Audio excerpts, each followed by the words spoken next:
A client with MS, for example, has real difficulty walking, has to use a wheelchair when she's out and about. One of the things that she was finding very hard was walking up the stairs. We did lots of things, it wasn't one thing. We were working on opening up her visual field and giving her targets to move towards. She said, I can't believe how simple this is, but again, how well it works. Quite soon, she was able to walk up the stairs without holding on to the rails. So it's just things like that that can have a huge impact in people's lives. And she said, I don't worry about the future like I used to worry.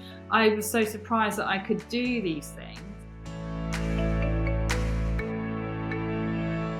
The way we experience the world and move through it safely is by using our senses. So it stands to reason that when we have issues with our movement, we should look at those sensory systems that are involved to see if we can make changes that help. My guest today, Amanda Kemp, is a Pilates teacher who, through both personal interest and working with clients with physical limitations, decided to deepen her understanding of how the senses affect our movement. She shares this interesting viewpoint about how the senses affect our movement, examples of some of the changes she's seen in her clients since putting her training into practice, and gives us some brilliant practical examples to help us better understand the way she works and how it might be relevant for all of us. You've been a Pilates teacher for nearly 20 years. But you're now a Pilates teacher with a difference, as you've also trained in neurological techniques that use our sensory systems, which I would imagine is less well known about. We'll come on to why you chose to add in this training. But to start with, please can you describe the sensory systems that affect our movement and the interaction between the brain and the body? Okay, yes. So the three key sensory systems are proprioception, visual, and vestibular. People might have heard a bit more or be a bit familiar with proprioception, but not so much in terms of movement, visual and vestibular. So just to explain. Yes, I was going to say, because actually the word proprioception, until I got into movement, I had no idea what that meant, to be honest. So it's definitely worth explaining. Okay, so proprioception is being aware of where our bodies are in space. So feeling what we feel through the skin, muscles, our joints. And that is actually a bit of an unreliable sense in some ways, because it can give us information that isn't necessarily correct. So I don't know about you, but I know in the past I would have been correcting people, like if they're off alignment, and get them into correct, in inverted commas, alignment. And then they say, oh, that feels really off, because their proprioception was telling them something different. So that's what I mean about, we might think that we know where we are in space, but actually we don't always actually know where we are. So does that make sense about proprioception? It does. And actually, I think we'll come on to talk about it later, but I have personal experience of that because of my hypermobility. That actually means that sort of skill for me is a little bit off. It's got a bit of a grey area. And therefore, I've got a memory of a Pilates teacher sort of saying to me, now lie in a straight line with closed eyes. And she sort of came along and adjusted me so much that I felt like I was straight. And then she put me in a sort of banana shape. And in fact, she'd made me straight. So that's kind of like the perfect example where, but not a clue unless I look in a mirror. Yeah. And for your brain, when you were corrected, that actually felt wrong. So it did. So that's what I mean about proprioception can actually be a little bit unreliable. So we don't necessarily want to use that as the only sensory tool. And typically in a lot of movement practices, or just in daily life generally, we tend to really use that. And the other two can really change our proprioception and change our movement patterns. So the visual system, as it suggests, is the information coming through the eyes to the brain, but it's a lot more than just what we see. So There are eye abs, like we have abdominal abs, and they have to, Ah, so they need to work to move your eyes around. But we're having to navigate the world and take in all this information through the eyes. So the brain is really doing all these kind of very, very quick processes of the information that's coming through. For example, if you're walking along a street, you've got people coming towards you, so your eyes are having to converge and make sure they can do that. There might be something in your peripheral vision. You might need to use your eyes to keep your focus on something. So yeah, that's just one example of how the yeah, visual system is a lot more than just seeing something. Like when you go to the opticians and they're testing your sight, it's more than that. yeah, All the information that's coming through the eyes. And then you've got yeah. the vestibular system, which is essentially these three semicircular canals in the ear, and that's controlling your balance. And so if your vestibular system is maybe a little bit off, you might feel dizzy when your head moves, or if you don't like going on roller coasters or on a boat, for example, it makes you feel a bit off. That might suggest there's a little dysfunction with your vestibular system. So Okay. we can use all of those systems to help us move, just in our daily life, but also if you are doing more athletic movement, it really can apply to anything. And so, um, I suppose if you were listening, you might kind of think, well, yes. And doesn't that all kind of happen automatically? But I suppose from sort of what you're saying, lots of little issues came up in my head with where things aren't quite going right. And yet, because we're not sort of focusing on a system, or we can't because it's so internal, Mm-hmm. bringing our awareness to knowing whether those things are working well or not is, without someone like you or whatever, is nigh on impossible for us to realize that that thing is out of whack and how that might affect our movement. Mm. One of the things that came to mind when you were talking was that when someone is off balance because, for example, they have crystals in their ear and then that takes them off, or they have an infection that affects that vestibular system, and so labyrinthitis or something, or a virus that can make them go off, and then they've got a really clear example that Mm. is going wrong. But Mm. when it's not as clear, when it's smaller, it must be harder to detect. But also, I don't know that many people think about it particularly. It's No, not something I've heard of that you would train in. Is no. that fair to say? Yeah, I think so. And I think you're right. It's not until you have an issue with something, something is taken away, then you realize, oh, well, I was relying on that. A bit like you were saying when somebody corrected you into a more Yeah. straight alignment, that was your thing that was taken away. And while we're on the subject of hypermobility, you will see people making compensations. We all have them. So nobody has a perfect gait cycle, for example. And say for somebody that when they stand up, they're always hyperextending their knees. So rather Yeah. than me saying don't hyperextend your knees because their brain has chosen that, it thinks it's safe to be in that position, you could look at the whole system. So you might look at their ankle range of movement. Can they work on hip extension? But also, what is going on with their visual system? So rather than taking away that strategy that they've got to stand up, we're going to look Right. at other things going on in the body. So change the sensory information maybe that the brain is getting.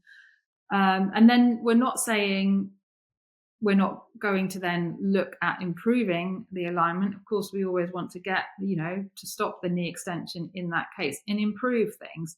But it's not about taking it away, because then that's like saying to somebody that's walking with a stick, right now I'm going to take the stick away and walk. Right. Yeah. Yeah. So, Yeah. yeah. No, that's a great way to put it. That makes absolute sense. So, and then, So if you were doing that, let's just take the case of me, and my legs that did go backwards, but then materially affected the way I was stacked from then on up in the body, which could have been a big contributing factor to my chronic pain for years, because my pelvis could have been completely out of line the entire time. My brain didn't know where it was at. Yeah. So I had a certain type of treatment, but no one ever said to me, let's look at your vestibular, let's think about your vestibular system or your visual system, not at any point. Yeah. So if someone came into your studio and you said, I'm hypermobile, or you could see that was an issue, what would you then do with them? Well, with anyone coming in, and this is the beauty of it, because it's not like there's a script that I have to, okay, for someone with hypermobility, you must do this. For somebody with this condition, you must do this, because everybody is unique. And so whoever's coming in, I would just get them moving and just like observe them from the moment they come in the door. How are they walking? Are they, are they fidgeting? Are they twitching? Are their eyes darting around, which might suggest that they can't gaze stabilize? How are they moving naturally? And then just get them into a movement, start them moving, which a lot of people struggle with, because they're like, well, what do you want? Where do you want me to move from me? What do you want me to? And I'm just like, just roll over and then roll back onto your back. And so I'm really observing everything, and like from the top down. And then I would think about what I'm seeing and then just try something. So I'm going to, okay, what about if you now did this, for example? Look at what happens with that, see how the movement changes. And if you get a good response with that, then you're going to repeat that and repeat that, making sure that they're moving in that new way, in that safe range. Because if we're looking to make a change in movement for the better, or any change, it has to be deemed to be safe, and you want to repeat that movement so the brain learns it. And that's neuroplasticity. But that is bandied around quite a lot. Like, you must do this for neuroplasticity. And I think a lot of people can go wrong because they think, I've just got to do all these reps, just keep repping. But if you're not actually changing the output by what information is coming in through the brain, through any of those systems, then you're not actually going to get a long-term change. You're just going to reinforce the way you've always been moving. So for you, for example, just something really simple like sitting as we are now, if you were to do a hip hinge, which is where you're going to keep so I'm sitting upright, I've got a neutral spine, and I'm upright but not forced. And then I'm just going to lean forward. So this is a hip hinge, moving the pelvis around the legs and then coming back up. So whoever is doing this movement, and whether people want to do this now or after, they can, try it. Or everyone will do something different. So you might have somebody that overextends in their lower back, and it's all the movement is coming from there. You might find that somebody, I can't turn to the side very well because of these, is over, it's all coming from their neck, overextending their neck. Right. So there's various cues that I might give that client to see if they can just do the movement without those other weird things going on. For example, if you're, we'll do it seated, you're going to just gaze down with your eyes. So find a target, and it can't just be a blank. You just, even like, I'm looking at a mark on my table, and I'm going to bring myself as close as I can towards that as I do that movement, and then I'm going to come away from that. So that's giving your brain a visual cue to do the movement. Now we could go to, if I looked at that person and saw, for example, they were really rounding their back to get there. So rather than staying in a neutral and folding, they were all from the shoulders rounding, or equally hyperextending their lower back to do the movement. I could say, right, put your hands on your bum cheeks, and it's even better to go under your clothes onto the skin, so you can feel the skin with your fingers. And if anyone's not comfortable with that, fine, they can just go on the lower back, right down by the sacrum, where you can feel that bony bit, and then your fingertips will be on the flesh. So I want you to try and lift that skin up even before you move, and that's going to encourage the brain to know that that's the direction we want to go. So that's hopefully giving you a proprioceptive cue through the skin, helping you to get that movement of the pelvis around the legs. So it really depends on what I see. Yeah. And then just, trying this, let's see if it has an effect for the better, great, carry on. If not, I just say, okay, now try this and give a different cue. But that's a great example, particularly for me, because I talk about hip hinge a lot, and we do a lot of hip hinging in my class. Yeah, to get up and down from the ground, to do chair sitting, and getting out of technique, and so on. But it's so interesting that because those cues you're giving are to people who haven't got the proprioception to know what their body's doing in the movement.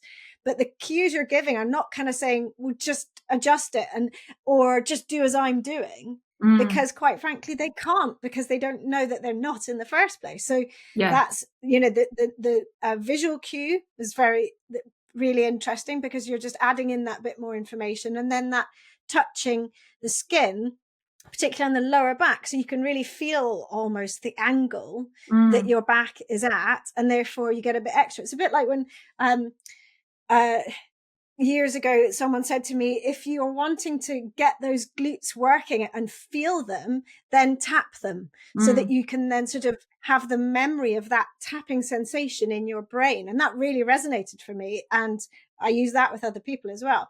No, I'm fascinated. So I'm going to, after this conversation, I'm going to have to get all of your tips. What are all your cues, please? Just all your training in 20 minutes, please.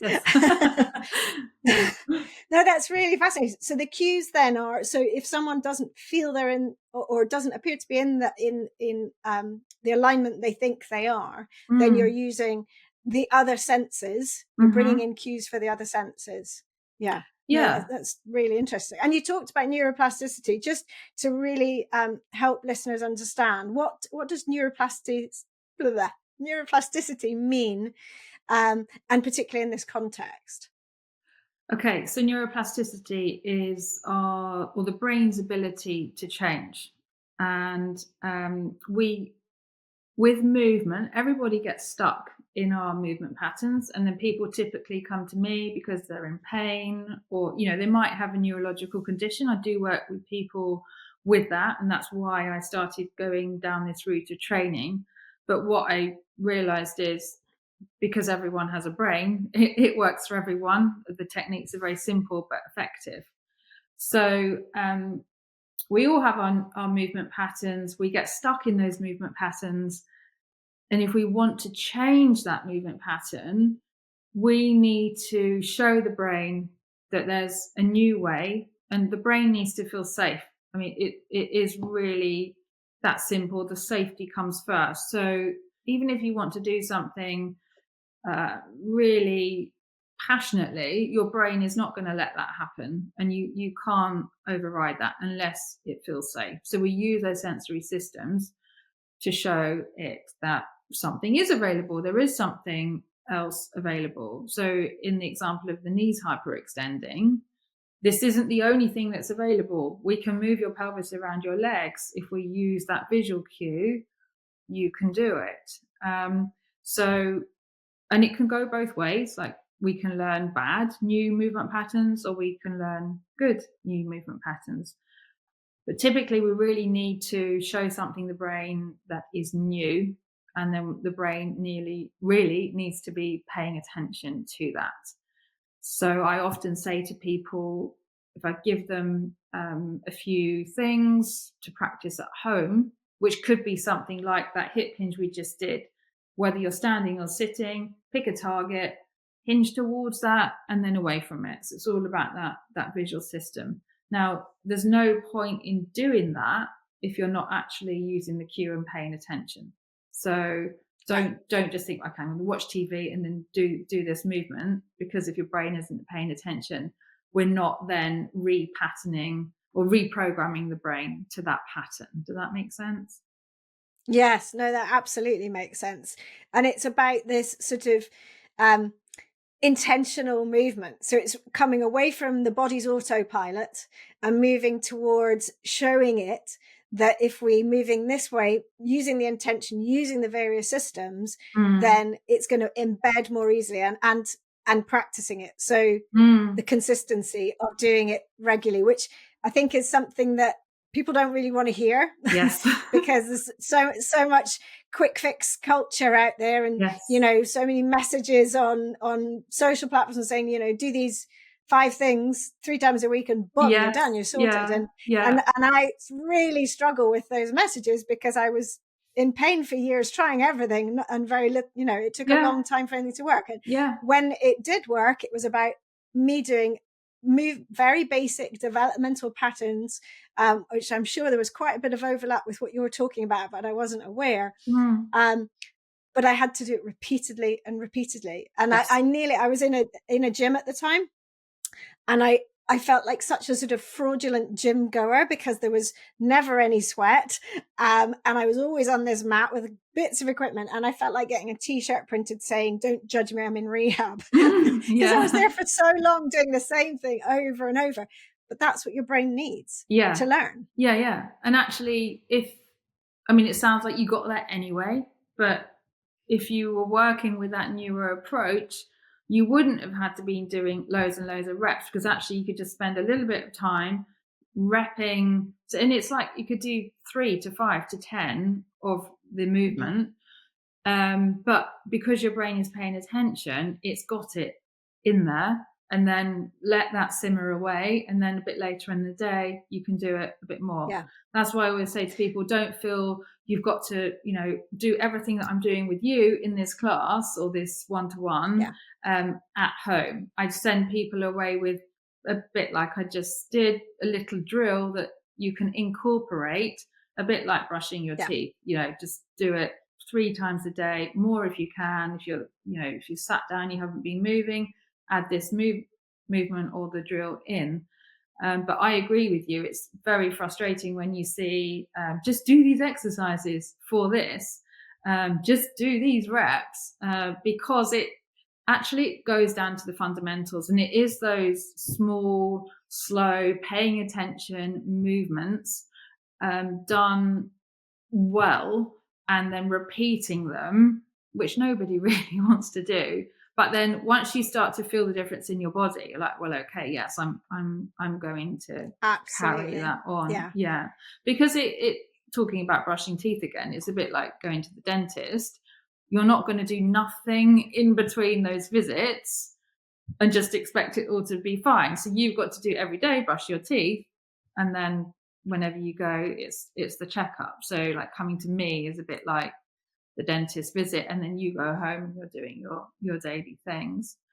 So no, that's a nice way of putting it. It can be. I think people are surprised at how simple but effective it can be. So the foundations have to be in place. That's the other thing I wanted to say, because you can get very excited about the visual or the vestibular cues and think, right, I'm just going to start doing these. But you need to be careful that you have got those foundations in place as well. So, your spine is holding you up. You are stable around your hips and your shoulders. And then if you've got that in place, then you're adding those other bits on top, and then it all kind of integrates through the brain. But something really simple that you can just hopefully understand what I mean is, again, just can be done sitting in a chair. You're going to slide one leg straight out to the side of you, bring it back in, and keep doing that. So I'm going to do this as I talk. And then rather than thinking about that moving leg, just glance down at your other leg and notice what that one's doing. So it might be going in the direction of the moving leg, or it might be slightly going out the other way. And so do you mean the knee? Yeah.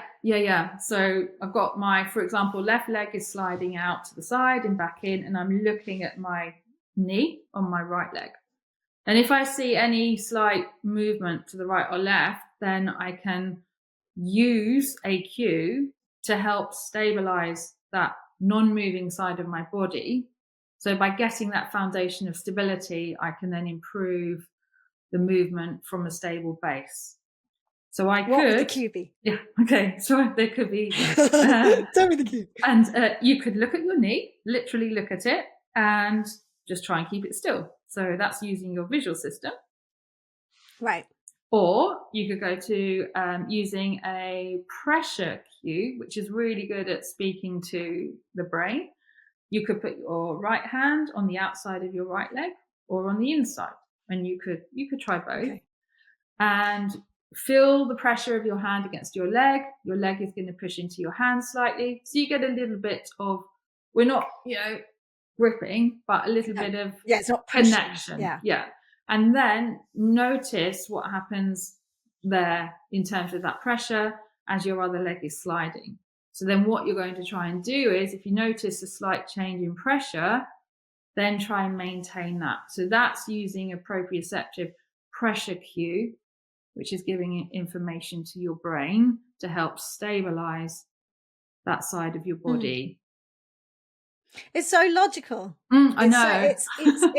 It's really simple, but it's really logical, and it's just a different viewpoint. And once you understand this interplay between the senses and the way you move and how your brain works, even to the level that we've discussed today, it just makes so much sense. So tell me about your journey into it then. Why did you how did you come across this way of training, and why did you decide to do it? Yeah, so I'd obviously been working already in the area of movement, and I just coincidentally had some clients with more challenging neurological issues. So I had a few people with multiple sclerosis. I had a couple of clients actually with Parkinson's. And I just thought, I feel like I need to know a bit more about this. I felt like, the typical approach wasn't necessarily giving them the results that they wanted or what I wanted. And then alongside that, my dad himself has lived with MS for many years. And I came across this training through the Neuro Studio. So very happy to give the Neuro Studio a shout out. Did training with them. They explain this in a huge amount more depth than me. And so I learned from them, and then just started incorporating these techniques into the way I work with people, and saw really positive results. For example, I'm just thinking about a few clients. So a client with MS, for example, has real difficulty walking, has to use a wheelchair when she's out and about. One of the things that she was finding very hard was walking up the stairs, just up and down her stairs at home. So we did lots of things. It wasn't one thing, but one of her, and the Neuro Studio call these little homework exercises, really, the little drills, they call them daily movement activators, because it's the things that you can do or that you need to do to get your body moving. So rather than thinking of it like homework, it's just a quick thing that you do. Anyway, so one of those was using her eyes. So we were working on opening up her visual field and giving her targets to move towards, because when you have MS, and in her case in particular, she really didn't have much feeling down the right side of her body. And this can be the case. You might have one side of the body that is a lot weaker, that doesn't have much sensation. Some people can't really feel their feet. So why are we relying on proprioceptive cues if they can't really feel their feet? So for her, we had a huge amount of success with the eyes. So now what she does is, and she was just so amazed, she said, I can't believe how simple this is, but again, how well it works. So whenever she walks up the stairs now, she just gives herself targets. So when she's at the bottom of the stairs, she's looking at a target and then she's moving up towards that. And then when she's in line with that, she jumps the eyes up and then gives herself a new target. So then quite soon she was able to walk up the stairs without holding on to the rails. So it's just things like that can have a huge impact in people's lives. And a huge impact in terms of their physical ability to do it, but also their confidence and the sort of empowerment when you're in a situation where your body's just not, it's a frustrating thing when your body's not doing what you want it to do, or you're in pain. It's much more of a sort of a mental battle than a physical in a way. And to give her that's such a gift. Yeah. And that's what I feel. That's really what makes it so joyful for me, that it is giving people hope. Even those people who feel like they haven't got any left, they've tried a lot of things, they've done what everyone said, and they're still not really able to do the things they want to do. So I love this story about her, because she last year was going on a family holiday. It was this big holiday. They were going off to Morocco to do all these activities. And before she went, she said, I'm really, really worried about going. I'm not sure if I can go. It was a group activity holiday. She was so nervous about holding everyone back, and is she going to be able to walk? It's going to be different terrain. What's it going to be like? And it was so lovely when she got back that she was just over the moon. And she said, it's been so emotional. My daughters were crying. I was crying. And she was saying to me, I really feel like I don't worry about the future like I used to worry. I was so surprised that I could do these things. And she said, I was on the bus and they'd gone off for a walk, but I stayed on the bus and I was doing some of my eye exercises. And then we went on to do the next thing.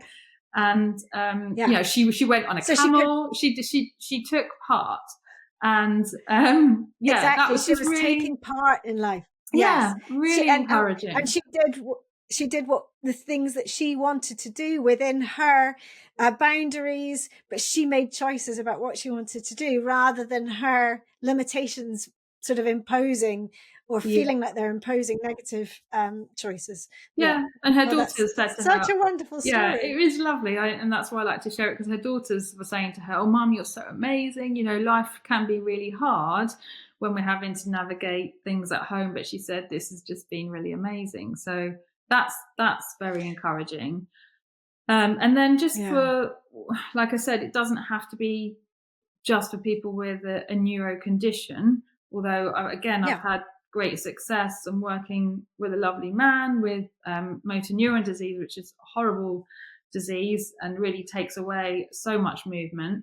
But even he was really surprised recently when he can't really lift his arm, and he thought I was lifting it for him, and I had to show it. No, I'm not doing this for you. But I held my hand above his hand.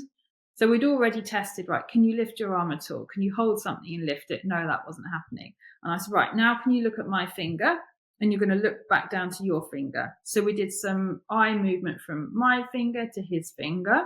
And then I said, keep looking at my finger, which was above his hand. I said, now can you keep looking at my finger and bring your hand up towards it? I think it was that way around. Or it might have been looking at his finger and bringing his finger up to mine. But either way, one of those cues worked. Try. And he was like, I can't believe that. Is that magic? I said, no, look, it's just happened. So we've gone through the visual system to help. Now, of course, we're not going to stop the development of any disease, but hopefully, and I've seen it can keep the disability at bay for as long as possible if you're consistent getting the brain to pay attention. And so much more. So like the hope you were talking about, the positivity, the wanting to get out and be involved in life. These are all massive things. It's fantastic. Yeah. Do you have any examples where? So we talked a lot about visual cues, but for vestibular, how would you use the vestibular system to help with any other things? Have you got any examples? Yeah. So vestibular. Let me think.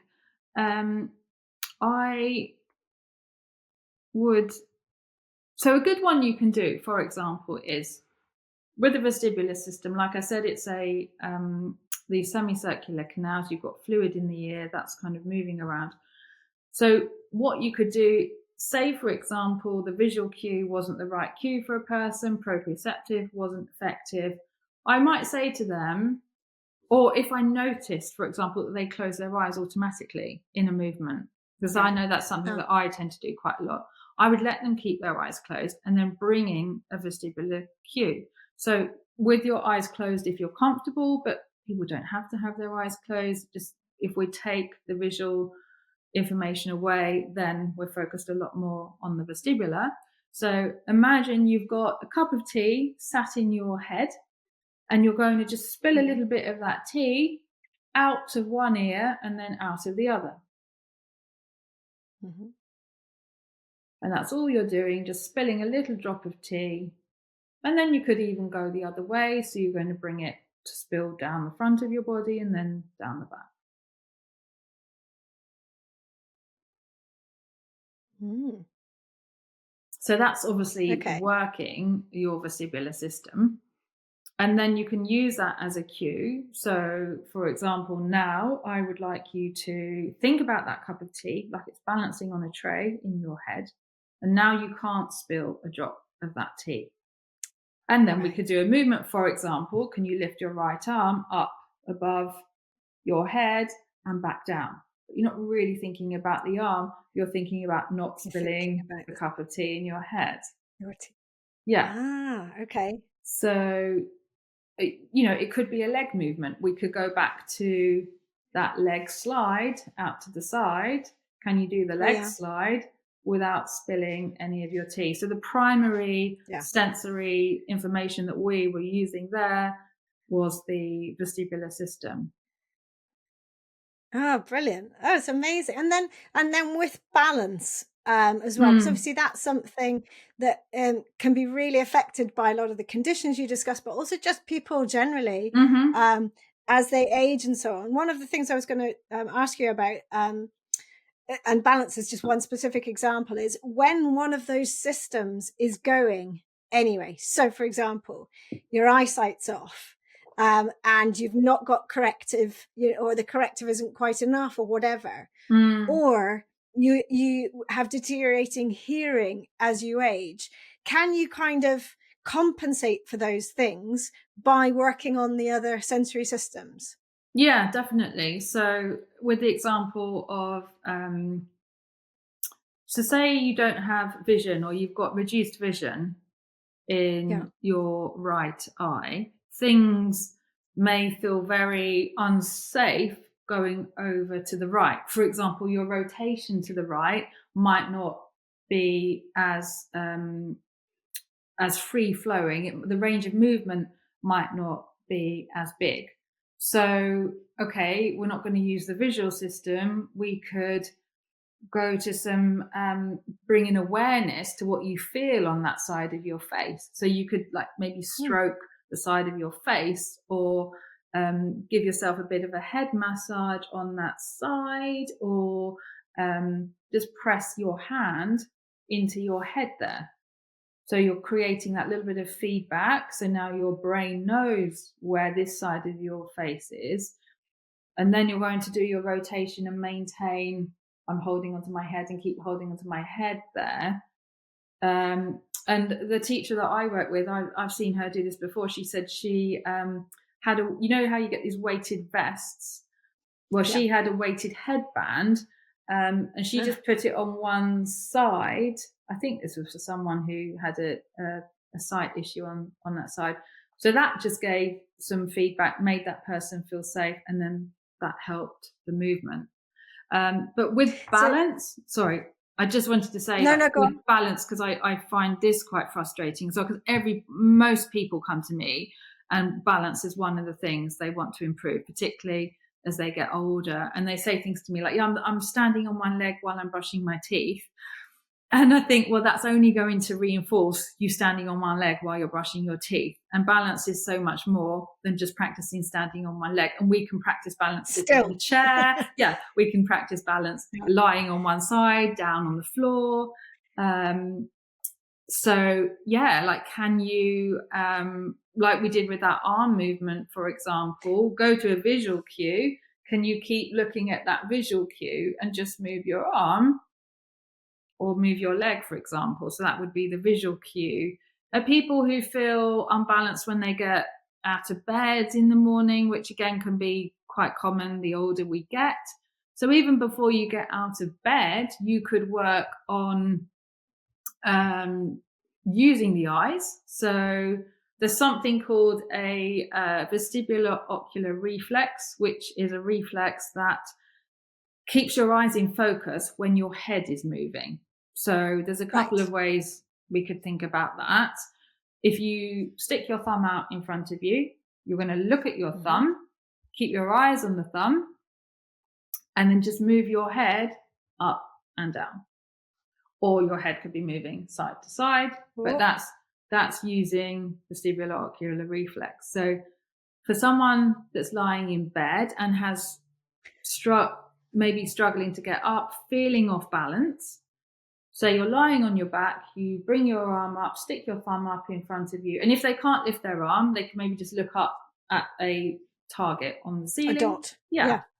And they're going to lift their head up and not off the pillow, but just kind of tilt it back and keeping their eyes on the spot.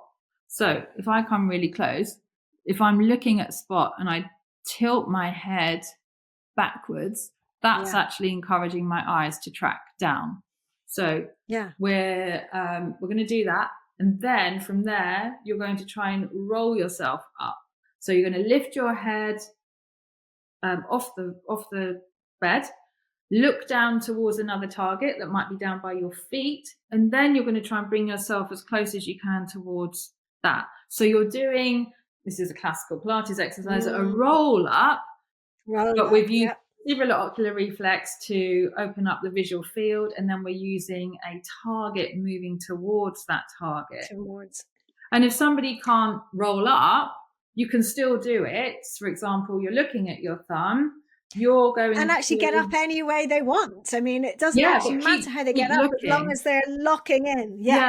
Follow the thumb. So you could do it as an eye tracking. So while you're lying there, you could see if your eyes can smoothly track your thumb, and you would be surprised at how many people can't do this without their head moving.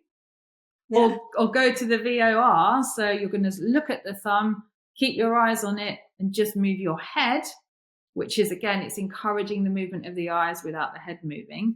When you've done that, say 3 times, just 3 times of that, then start moving that thumb out to the side. You're going to follow it to take you into that rolling onto your side, and then you can push yourself up. Keep looking at the thumb. So your brain is focused. So you're not worrying about, oh, where am I putting my hands? Where is the floor? Your brain is focused on that. That's brilliant. Oh, it's so practical, and you know, I am going to be trying this a lot. Maybe you should do the course. I know, it's fascinating. It really is, and I love as I said before, I love the simplicity of it, and the eye thing really resonates because often when I speak to people about moving your eye muscles, working your eye muscles, in other words. You know, we'll do a move where we twist around to the side, and then I'll say, and allow your eyes to keep going, but not your neck, to try and sort of almost exercise the eyes. And when I say to people, if, you know, during the day, think about how much you're moving your whole body to look around rather than using your eyes. And it's this kind of thing where we go to the easiest thing we can do with the body. We go on to autopilot. So instead of looking over, and trying to see, we shift everything. Yes. And therefore we start to use the eyes less. So, and eye health is, you know, multifaceted, but one of them is making sure those muscles are moving properly, isn't it? Ultimately. Yes, so, you're entirely right. And I think sometimes people's range of movement, or let's say movement restriction, isn't really anything so physical. If you can just open up their visual field, like you're saying, maybe they just, their daily movement thing could be just doing some eye tracking, like pick up a pen and can you track that without moving your head? So now your eyes know that they can do this movement. Yes. So we could actually practice this here. So as we're sitting here, if you just I just have to put a caveat, I am standing. Okay, you can Just, do it standing. I haven't You admitted look it like yet, but I am actually standing. Okay, yeah, you're But go on, standing. I'm fine. sitting. We can do it either way. Yeah. So you're Yeah. going to turn to the right. Just turn naturally to the right, and just take note of what you end up looking at. So we're just going to experience where you turn to. Come back to center. Now, take your right thumb out in front of you. You're going to stare at your thumb, turn your head to the left, and then back to the thumb 3 times. Am I still looking at the thumb? Yes, keep your eyes on the thumb. Oh, yeah. Yeah, not very far.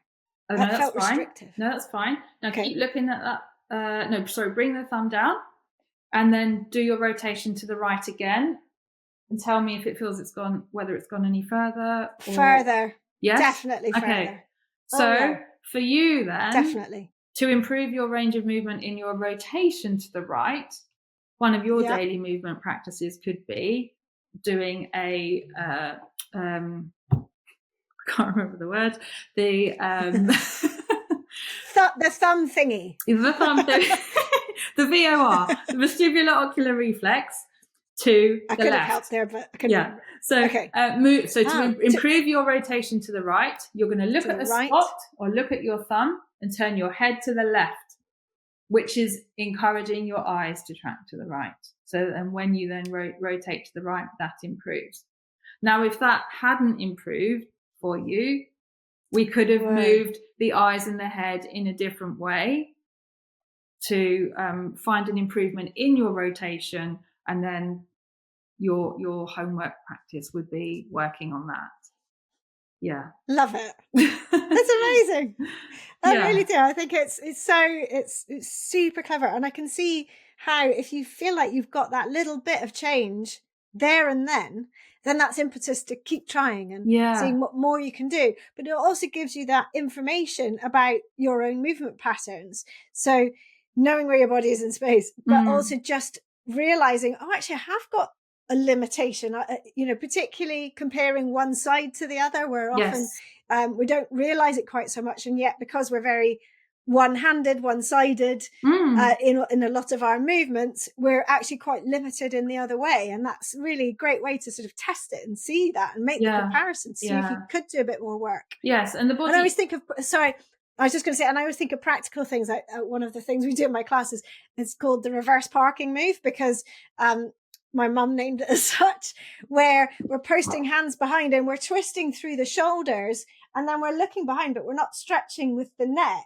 And we're looking around, trying to get this movement in the upper torso, into the shoulders, because again, when we lose that level of twist, then we can't, and if the neck's getting tighter, then can't see anything and can't reverse park anymore. And then we're reliant on beepers and cameras and things, and if you don't have that, you're stuffed. So so we tend to move like where our body or brain makes choices where it wants to move easily. So an proprioceptive cue you could use with that one could be something as simple as you go into your rotation, let them rotate as much as they want to, and then say to them, right, this is really difficult with these headphones, but I'm try the best. You've gone into your rotation, now just drop your head, drop your chin a little bit, and see, is your chin in line with your sternum, with your breastbone? So you could put your finger and thumb, finger under your chin, find your sternum find your breastbone with your thumb. So if your chin has gone further around, then you're going to bring your chin all the way back in line with your sternum. You can use the finger and thumb to make sure. Then say to them, I love that. Just look over to the right with your eyes. So whatever you're looking at now, bring your finger and thumb, and your whole body will come with, to what you're looking at. So you've found your target, and then you're going to try and line up with that target. So we're still keeping everything live. Then you've discovered how much rotation your lumbar spine maybe can do, not just up in your neck. And then if you're comfortable there, can your eyes go a bit more around to the right, find another target, just comfortably gazing over there, and then can your spine get even further in line? And sometimes people are really surprised, oh, I've gone that far. But like you said, it's not just pulling your neck around. You're actually finding that movement of your spine where we just get stuck. And I will be cueing that, the keeping the head in line with the torso. And yet, if you don't know you're doing it, but that's a lovely way of saying, actually, I can absolutely check, because if I've completely gone off, then, Yeah, that angle's out, then I'm not doing it. So yeah, yeah, yeah, that's yeah, superb. yeah. So So clever. it's really just reminding ourselves that if we can find the right cues that the brain needs, then we can really take charge of our own movement. And I think that's the biggest change for me with my teaching. I'm not having to get right in there and move limbs and give lots of cues. So then people feel that they're more empowered. So they take responsibility. And like you said, they feel that little change, and then they're encouraged to come back. Often I get people, and they say, well, I think I might just have one session and then I'm going to go and do some things at home. But then if they find that something has significantly changed just by doing a small thing, then they're really keen They want more. and so they're coming back and they want to learn more. And that's the beauty, because we can just we found a strategy, and we don't have to stick to that strategy, but we've got that way in, and then we're challenging. So I have this fuse ladder in my studio. It's a ladder against the wall, and it's got kind of hanging bars on it. So I now have ladies in their 70s hanging from these bars, and they never thought that they could do that, but we've got there because we've worked through all these foundations and found the right cues for them, and it's really empowering. And just Really, really empowering. something as simple, sorry, I feel like I'm banging on, but I'm really passionate about this. Something That's as simple why you're here. as just going for a walk. So one of my clients just felt like, she's aging, and she said, I can see all my friends getting a bit more stooped, and I don't want to be like that. But she's had various injuries and wasn't feeling confident on her feet. But she said she kept feeling that she was having to stop, and she couldn't turn to the side really without feeling that she was losing her balance. So we again worked on opening up her visual field. And also people can get a little bit frustrated if you are a bit rounded, a bit hunched over, because most of the time, to be honest, we are, aren't we, over our phones and screens. And then they're just being told to look up, and then they just tend to try and look up from here, and that it hurts. It's not good.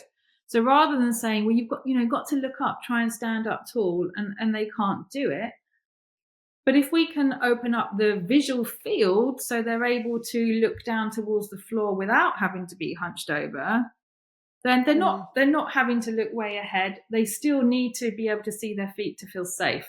So they're able to look down, but by opening up that visual field, they're not having to drop their head to look down. So in that instance, for example, we could do one of those VORs where we're moving the head, keeping the eyes still, but working on the tracking, or eye tracking down and up. And we're going to incorporate that with movement. So with that client, for example, the positive feedback there was, I'm going for long walks now and I feel steady and I'm not having to stop and kind of get my balance again. So that's where it works, and it's satisfying. And I love sorry, I keep saying I love this because I do. Me too. But, when I'm cueing balancing on a beam, which is obviously quite slightly more advanced for a lot of people, but a really, really great feedback tool. I'm just noticing the relevance of of some of the stuff I teach, where I don't even realize quite how it's working, and that you've just, educated me on, which is great, where I say, head up because the head is weighing a lot, but actually try to use your eyes to look down. And that is effectively asking people to open up that visual field, whether they can get to see their feet or not, in balancing, particularly because you're not striding out in the same way, a different thing. But by understanding about the sort of asking for your body to be aligned well so that you're stacked nicely to help you balance, because often part of the reason people feel that they're falling when they're walking is because their head's chasing forward and they're already on the fall. They're basically falling walking rather than being lovely and upright. But that's, as you say, it's because they want to see their feet to feel safe. And if you can do that with your eyes and have, if that feels difficult, have this method that you're talking about where you're opening it up, then suddenly that's a whole new world, isn't there? And often people will say, I can't do that any longer. There's a sort of a can't, and there's a feeling that things can't be undone because this is just progression and the natural course of aging. And yet with techniques, with understanding the fact that walking is still a skill, as you're sort of balancing each time that you take a stride, and that your sensory systems are involved in this and that you can improve then why not think that the world, the world of opportunities will open up regardless of your age and regardless of physical limitations that they're coming to you with, people who've really thought that there was no hope, and there is, and that's just, there's no better gift, as I said before. And the walking, as you say, that's the ultimate balancing challenge, isn't it? So I often just give people a really simple weight shift exercise. So you can be looking at yourself in a mirror, or just stand and have a target. So you can do this as you're standing here now. Make sure you're on a target that isn't moving. And can you just shift yourself over to the right of that and over to the left of that?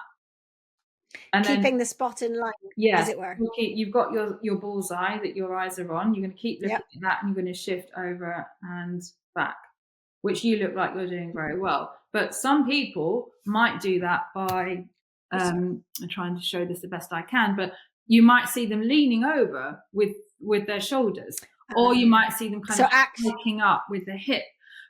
But they might not know that they're not stacked. So then it's bringing some awareness to them, whether they're using a visual of looking at themselves, or maybe I'd say put your finger on the top of your pelvis there and your thumb up onto a rib, and now do your weight shift and make sure you keep your finger and thumb in line distance. So everything is stacked and it's moving. So going back to your point about being kind of off balance, or maybe the head is moving. So I might say to them, right, go now, okay, move your head, spill the tea out of that teacup we were talking about.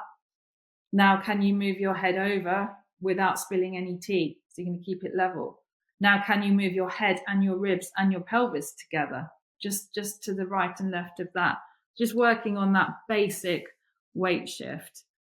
And then going back to walking, because this is another passion of mine, working on the push-off part of walking. So just rather than kind of marching on the spot and doing all these things that not necessarily will help your walking, but breaking down those elements, for example, the push-off, what happens with your toes when you're lifting your heel to push off? So is the pressure changing? Are you pressing down through your toes? Are your toes scrunching under? Are they lifting off? So maybe let's give some more feedback to the toes. So at home or in my studio, put a little rolled up towel under the toes. Now, can you keep the same pressure under those toes as you lift the heel and lower? And that's getting that communication, because we're focusing on that pressure not changing. That's going directly to your brain, paying attention, and that's getting the communication between your foot and your hip. So now your hip is kind of responding to what your foot's doing. Now, I never say to people, think about that when you're walking, because it's like if you start thinking about how you're walking, you just can't walk. But that would be one of their daily movement things that they work on at home. Do some seated or standing, just heel lift, but pay attention to the pressure that you feel under your toes. So that's using a proprioceptive tool. Now, if I said that to you and you were like, okay, I'm lifting my heel and lowering heel, the pressure isn't changing in my toes. That's already integrated in your body. So that wouldn't be the right cue for you. But I might say to you, okay, can you do that heel lift and think about not spilling any of that tea in your head? Or do your heel lift without dropping down or above your target. So finding the right cue for that person. Because like I said, everyone's brain is unique. what's going to work for you one day might not work for you on another day, and it might not work for me. But when you find it, you know, because you feel that difference. It's like everything's kind of slightly plugged in. Everything's working together.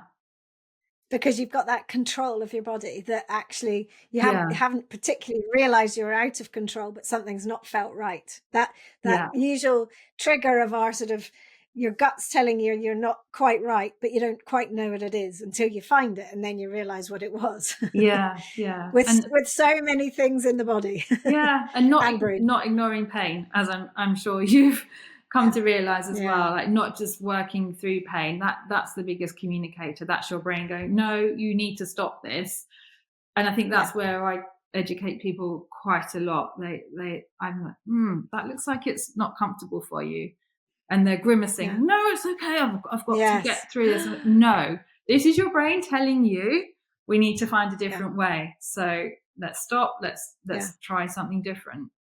Yeah, absolutely. That's such a good point to end on as well, because people really there's such a culture of no pain, no gain. There's such a culture of getting things getting to the end result, and everyone should push to get there, rather than actually really respecting and responding to a body that, as you say, they're all utterly unique, and we've got all our unique experiences of life, and therefore we need to respect that and respond to our bodies as they are, rather than having such expectations that might never be met. And we're lucky to have what we have, no matter our condition, if we're here, and then working towards better movement gently is the kindest way, and probably the most beneficial way, and we're going to get the better results, the most effective. Yes. It makes me think of a client I had recently. Came in, she's got quite severe scoliosis.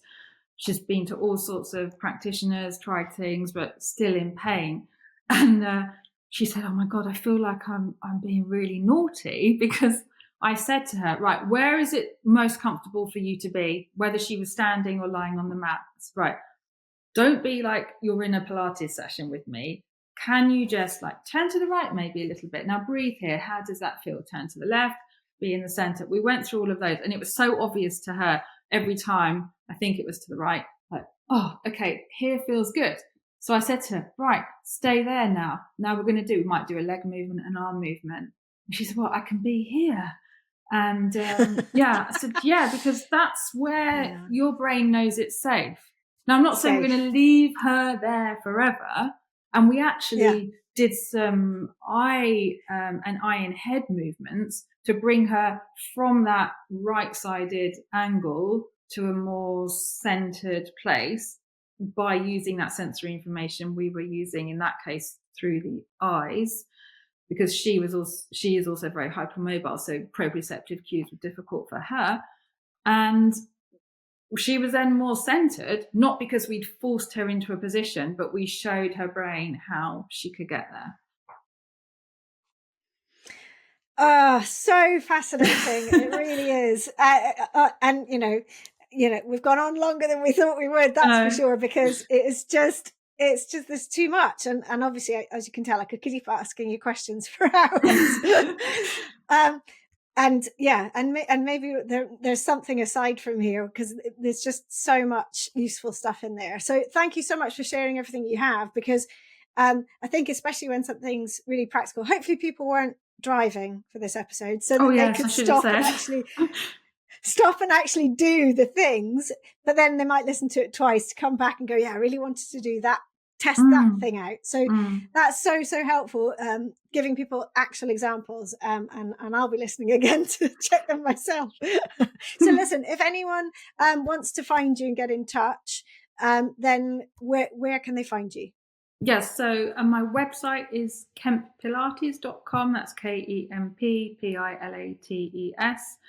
I do work with people virtually, so all of this can be done really effectively. Like I said, because I'm not kind of hands-on manhandling people, I'm giving people that responsibility, helping them. I say it's a bit like being a good parent, really. You're not kind of on top of them. You're allowing them to explore, and I'm just guiding. So that can be done just as well, work with people virtually. I'm on Instagram, Kemp Pilates. I'm not very good at posting very often. Must do better on that. But yeah, you can find me there. Yeah.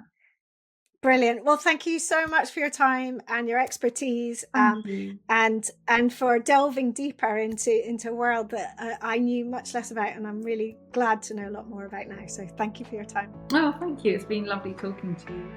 I hope you've enjoyed listening, and if you have, you can help by doing 3 things. First, press the follow button to tell podcast platforms you want to listen again.